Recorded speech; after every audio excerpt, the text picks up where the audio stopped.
Maplewood was the kind of town where everyone knew everyone.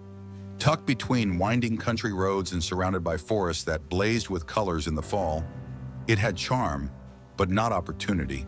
It had friendly faces, but few chances for those with big dreams.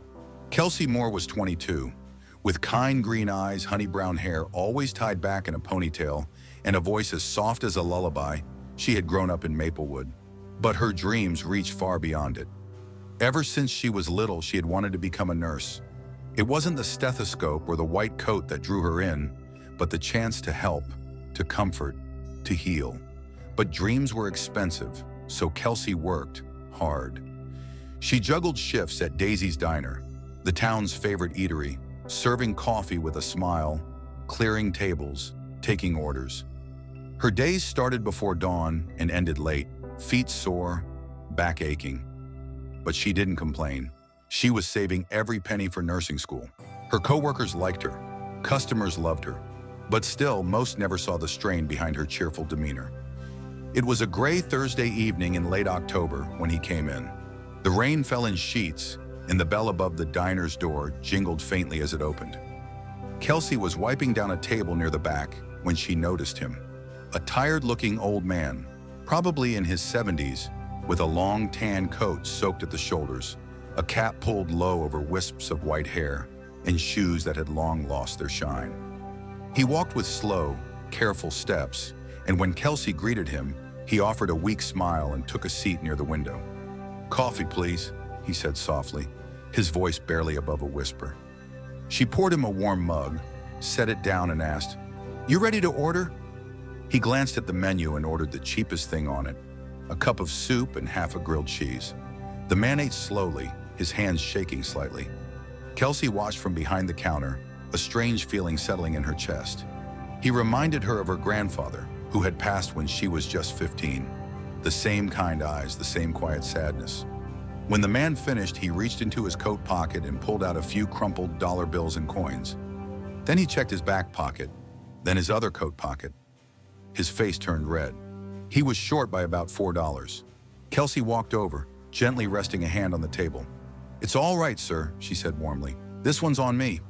He looked up, surprised. "Are you sure?" She nodded. "Of course. I've had people help me before, too. Just pay it forward someday if you can."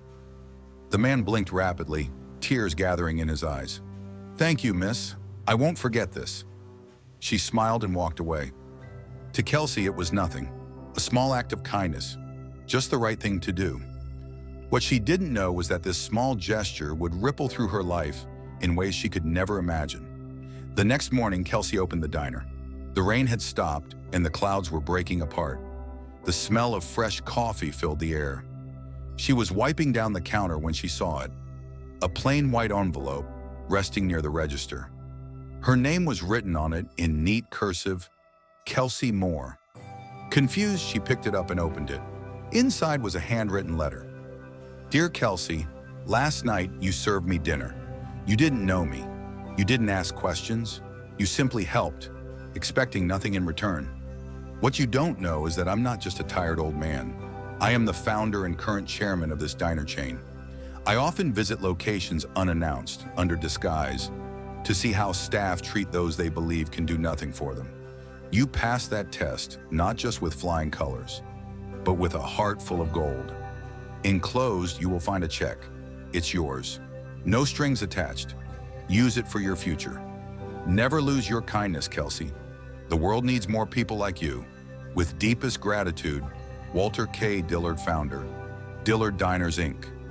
Her hands shook as she pulled out the check tucked behind the letter. $50,000. For a moment, the world blurred. She stared at it, then looked up, then looked again. Her knees nearly gave way. Her co-worker Jess came rushing over. "Kelsey, you okay?" Kelsey handed her the letter with trembling fingers. Jess read it, gasped, then screamed. Before long, the entire diner had gathered around. The manager called Mr. Dillard's office to confirm. And yes, it was real. Kelsey had paid for a meal, and life had paid her back, more than she ever dared dream. The next few days were a whirlwind. The local news picked up the story. "Small-town waitress kindness rewarded in big way," the headlines read. Kelsey appeared on the front page of the Maplewood Gazette, then on the local TV station. Reporters came asking for interviews. Customers poured into the diner, many of them leaving large tips or thank you notes. But Kelsey remained humble. When asked what she would do with the money, she simply said,